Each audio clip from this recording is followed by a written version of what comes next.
Inilah dia gearbox Renault JB1 yang digunakan di dalam Proton Savvy.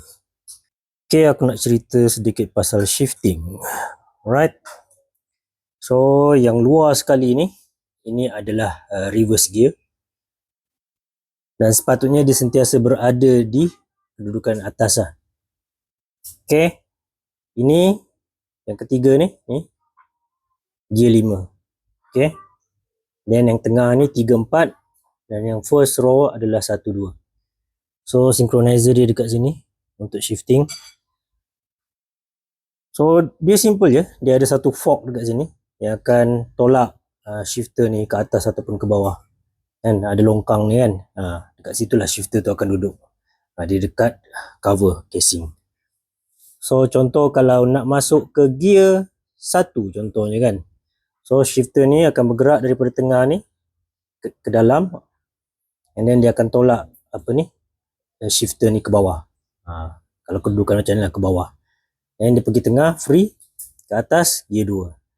Okay, free, center, ke bawah akan pergi gear 3. Center, dan ke atas akan pergi ke gear 4. Okay, dan gear 5.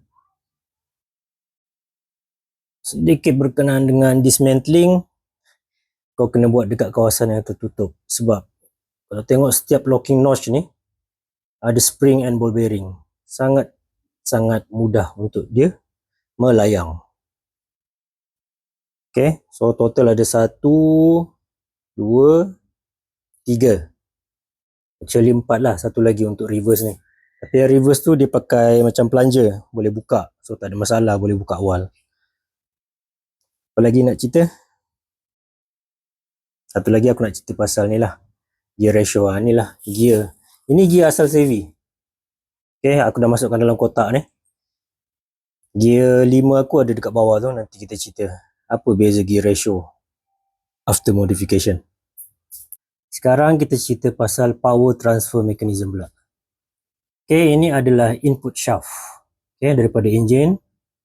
Dan ini adalah output shaft ke kita punya drivetrain lah. Okay, ini satu tempat untuk kita sambungkan drive shaft.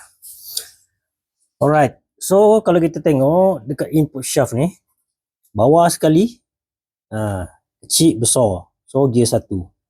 And then ni gear 2, gear 3, gear 4, gear reverse, dan satu lagi gear kat luar, cover dia gear 5. Gear 5 tu yang aku modify.